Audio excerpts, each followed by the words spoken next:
Welcome back to A Slice of News, where I cut you off a slice of news. Despite claims by the president and the administration that the military actions in Iran are going well, it's hard to argue that it hasn't actually been quite the opposite, and things have not gone as well as they would like the American people to believe. According to a Pentagon estimate, they've spent almost $11.3 billion in less than a week.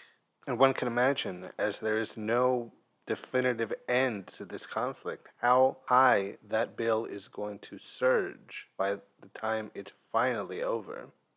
Just in the first 100 hours of Operation Epic Fury, they spent approximately $891 million a day, or $3.7 billion, in just that span of time. The Pentagon spends money like it's an unending resource, but in the end, we, the American people, are the ones signing the check for all that money, and you really have to wonder if we're getting a good return on our investment. Time and time again, the question seems to be, what is this all for? They're out there spending all these munitions, all this money, and what are we getting for it? Those in favor of military conflict, the administration and supporters, would argue that it's all worth it, that this fighting will give us more stability in the region and a regime change in Iran, which has been a thorn in America's side for decades. But at least so far, it seems that the reality couldn't be farther from that.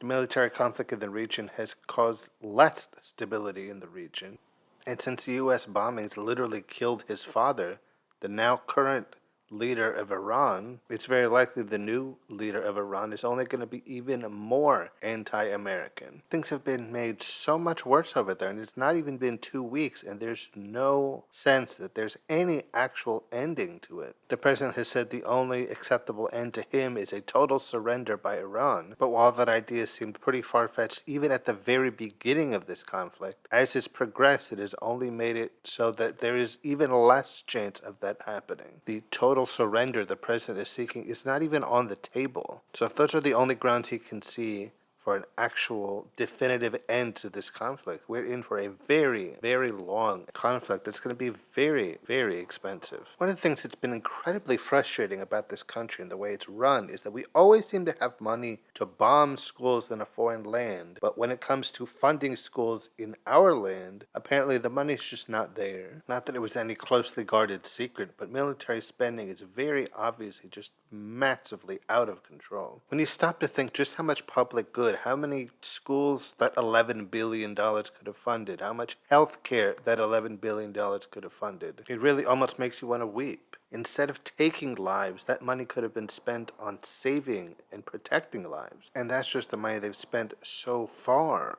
But as is also equally not a secret, public good is not one of this administration's priorities. The self-described president of peace feels that this military conflict will lead to one of his crowning achievements and will be his legacy as president. He seems to feel that when it's all over, not only will people agree that it was all worth it, but they will thank him. They will say, "Oh, Mr. President, you were so right. Thank you so much for what you accomplished in Iran." But of course, if he had even the smallest grasp on history, he would realize that that is not how these sorts of conflicts end up. If he could somehow channel the ghost of Ronald Reagan, he would probably tell him that things didn't go well for him when he messed around in Iran, and they're not going to go any better for our current president. But the reality is, war and military conflict is very profitable, not to the average American, but to the military contractors, this is a gold mine. The U.S. government may be spending money, but private industry is making it. Which is why when these conflicts arise and these combat actions are launched, the question is not why is this happening, but who stands to profit? Because it seems like there's always somebody. And while they're always sold to the American people to be about freeing the people over there, or regime change, or some sort of altruistic reasoning behind why we have to go and bomb those places, send troops over there, it's always really about the money, making sure certain companies' stocks keep going up. And while I admit it does come off as a bit cynical to say that the government is trading literal human lives for corporate profits, that's exactly what it has seemed to be historically for quite some time. One of the U.S.'s favorite games seems to be destroying a place and then offering to help rebuild it for a price. And the companies and industries who get the contracts to do that just so happen to have direct connections to the politicians that signed off on getting the military actions started in the first place. It becomes harder and harder to feel like we are not a country run by corporations and corporate profits. When war becomes a money-making endeavor, we've got a problem. I do find it kind of ironic, if ironies really had any meaning anymore, that the president that ran on the previous president, Joe Biden, made the gas prices too high. I'm going to make the prices go down. It's now causing the price of gas to skyrocket because of his misguided military actions in the Mideast. Back during Biden's presidency, his supporters loved to put stickers of Joe Biden pointing, saying, "I did this," in an effort to show that gas prices were high under President Biden, when of course the reality was he had no direct control over it. But now that their man is directly affecting the price and making it go up, interestingly enough, they're not quite so keen to have their stickers blaming the president for the high gasoline prices. And if it was just a matter of it being much more expensive to fill up your tank at the gas station, that would be probably bad enough. But the rise in oil prices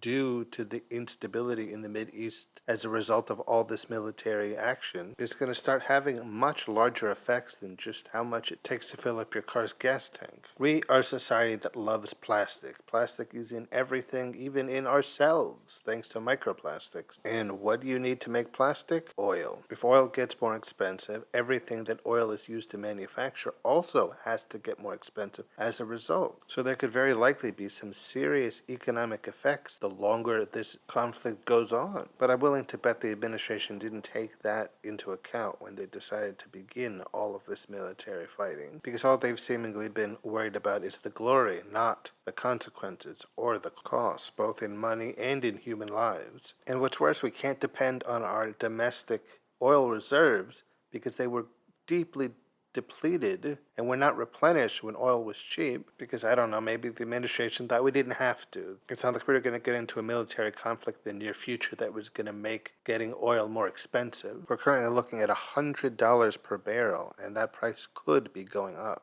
Not that it was any surprise, but this Iranian conflict has really exposed the administration for just how planless they are. They clearly didn't have a structured plan on how to handle a conflict in Iran and what the fallout of it would be. And if they just sent over a bunch of planes and bombs, it would all kind of just work itself out. But as we're currently being led by a man who has lived his entire life by the motto, if you just throw enough money at it, all problems go away, I suppose that shouldn't come as any sort of surprise. So as they had absolutely no plan going into it, it's not much of a shock that since they seem to have absolutely no plan going into it, they seem to have absolutely no plan on how to get out of it. Bombing the Mideast in the name of peace never seemed to have worked before, and it certainly isn't working now. The administration seems to be treating the military conflict like a game, but it's a game that we don't seem to be on track to win, despite the administration's assurances that we definitely are. It just doesn't feel worth it. In every way that matters, it just does not feel as if this conflict in Iran